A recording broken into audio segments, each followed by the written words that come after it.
Hi, in this video we are going to see a variable frequency drive which is modeled in MATLAB Simulink. So the variable frequency drive is fed from a generator system and the output AC of the variable frequency drive is connected with an induction motor. So we will see the layout one by one. So this is our generator system. We have two controls. One is the mechanical control, that is for the steam turbine and governor, and the another one is the field excitation. So these two are the input to the generator, and depending upon the two inputs we will get the three-phase AC output from the generator. So the generator is rated for 3000 rpm. So we give one PU or the 3000 rpm as a reference to the turbine and governor system, and our generator is rated for 415 volt, and the field excitation reference is for 15 volt. So in a stable condition our generator will generate for 15 volt 50 hertz through these outputs. The generator output is then connected with a circuit breaker. So we have the control for the circuit breaker, and the output of the circuit breaker is fed to the input of our variable frequency drive. And these blocks are actually used for measurement. So these are measurement three-phase voltage and current measurement blocks. So in inverter in the variable frequency drive part, we have the rectifier in the input side, DC bus, and the inverter in the output side. So as soon as we give supply to the drive, the supply will pass through this input inductors, and the three-phase AC will be rectified to DC. And when we switch on the drive for the first time, the input connection will go through these resistors, which will help to reduce the charging current when we initially switch on the drive. So once the capacitor voltage reaches a particular value, these resistors will be removed from the circuit and these resistors will be bypassed, and the supply will go directly to the capacitor. So this resistor will come into picture when we switch on the drive for the first time. These are the dynamic brake resistors. When we do braking, electrical braking of the motor, our DC bus capacitor voltage may go beyond the particular value. So we want to dissipate that extra energy that is getting generated from the motor, and for dissipating that energy we use this dynamic brake resistors. We will continuously measure the voltage, DC voltage across this capacitor, and if it goes beyond some particular value we will switch on this dynamic brake resistors, so that the extra energy that is generating from the motor can be dissipated across this dynamic brake resistors. So the next part in variable frequency drive is the inverter side. So in inverter side we are using IGBTs. So the IGBTs are connected as a bridge, and you can see that output of this inverter bridge is connected to the induction motor. We have the firing signals that are coming to the inverter IGBTs, and this is the induction motor block, and we have a torque input that is connected with the induction motor block. So this torque input is actually the load that we are applying to the induction motor.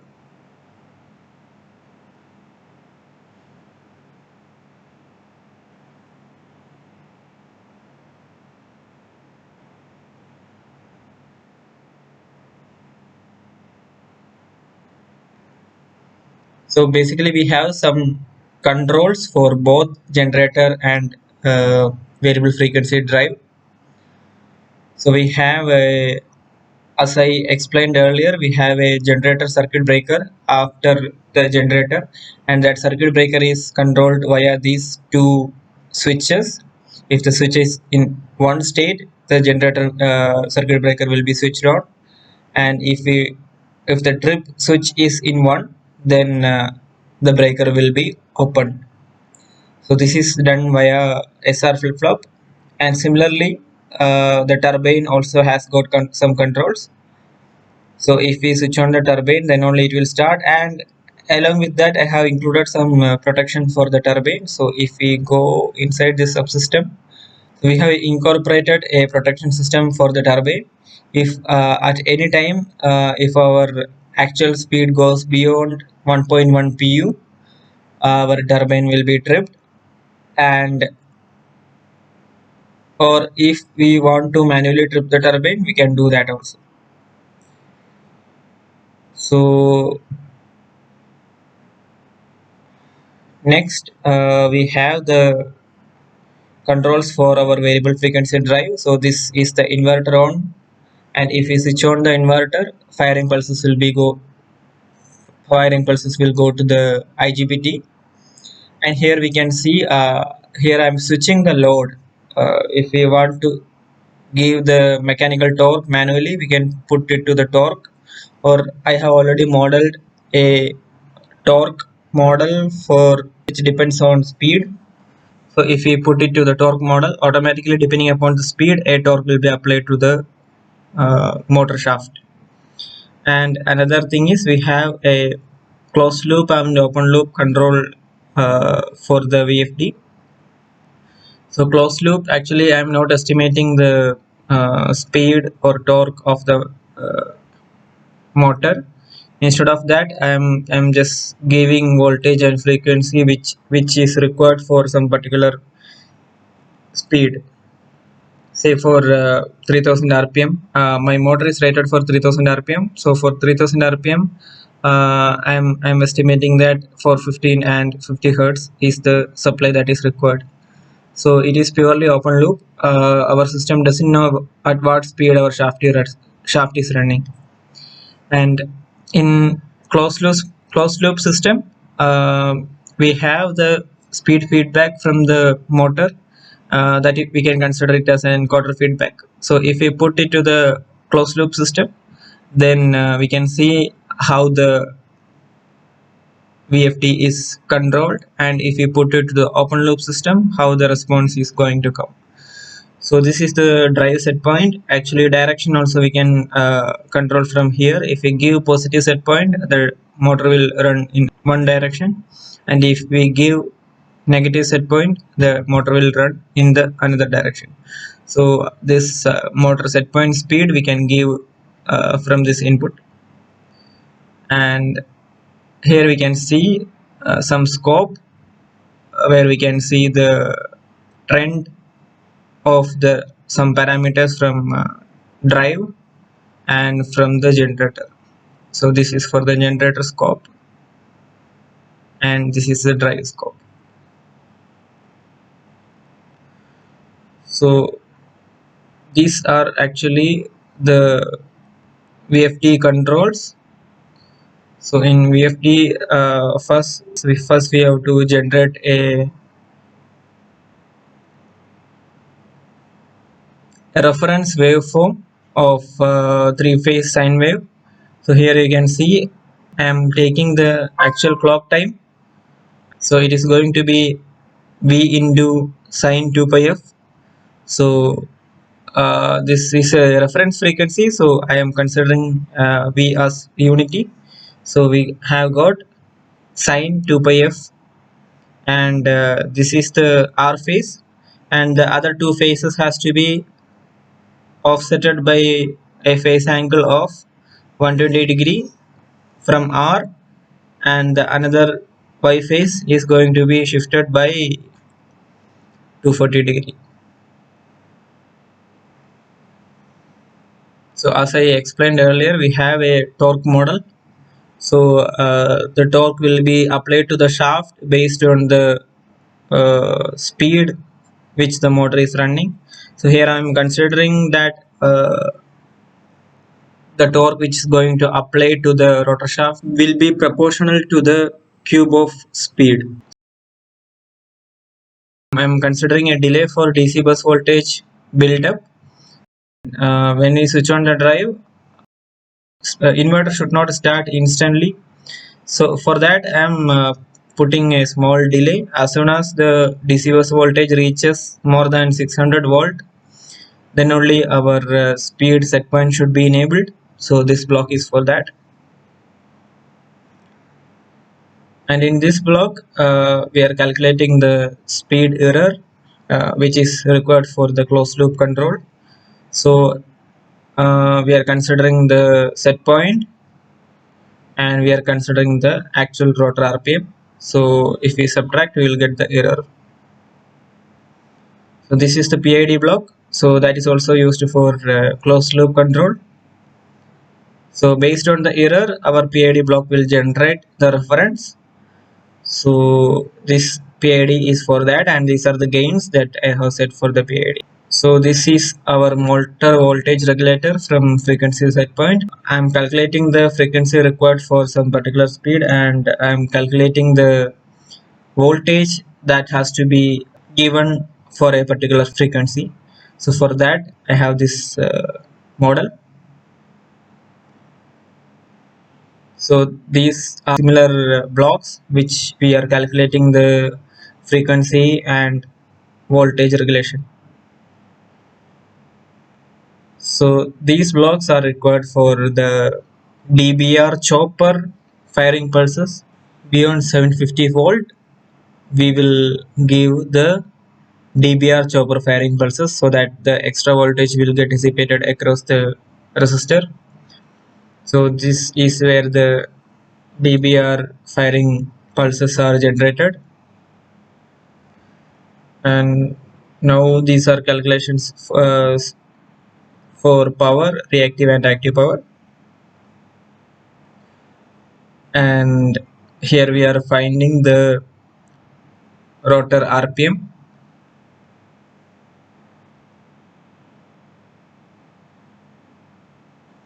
So from the set point we are calculating the frequency that is required for running at the set point, and this is the ramp generation. So if we give 100 rpm as set point, we will generate a ramp so that our motor will accelerate smoothly. To control the frequency of our generated AC waveform, we are controlling the frequency of our reference signal. So as you can see in the block, I am calculated the frequency that is required for the motor to run at a particular speed, and that frequency is fed to a is multiplied by the clock. So it is in pu.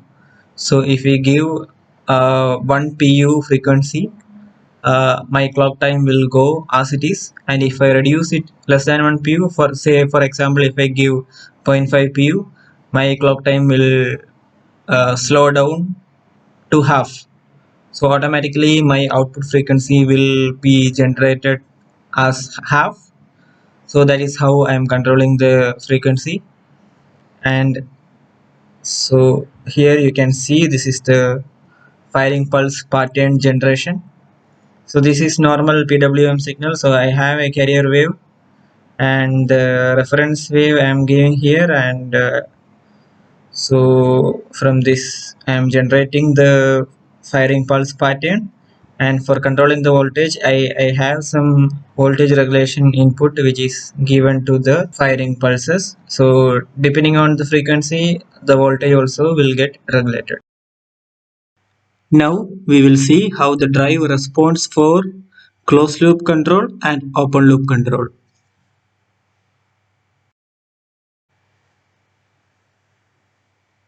Now we will start the simulation. You can see the generator started and its speed is ramping up to 1 pu, and as it reaches 1 pu our field excitation will begin, and you can see that the voltage of a generator is building up, and as soon as it reaches the rated level, our drive will be switched on, and you can see that the drive DC bus is getting charged from the generator.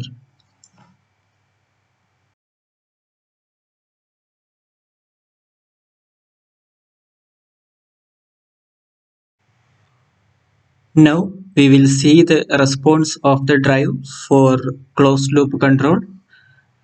First we will go to 1000 rpm, then we will go to negative 1000 rpm.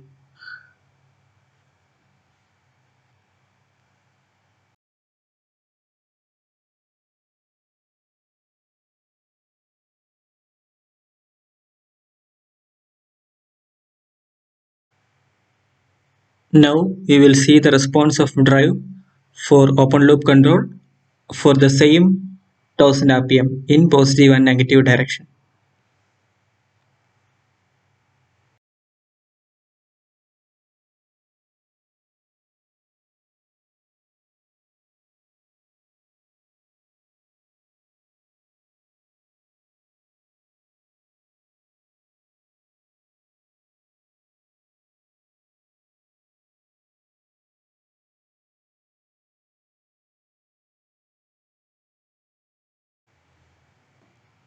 We can see there is a significant rise in error when the drive is running in open loop mode compared to closed loop mode.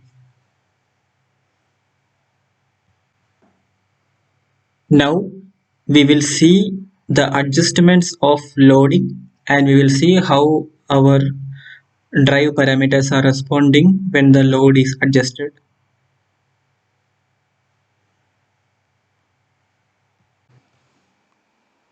Now we will see how the drive responds for the changes in torque input to the motor. When the torque input is positive, the load is pulling the shaft of the motor. So at that time the motor behaves as an induction generator.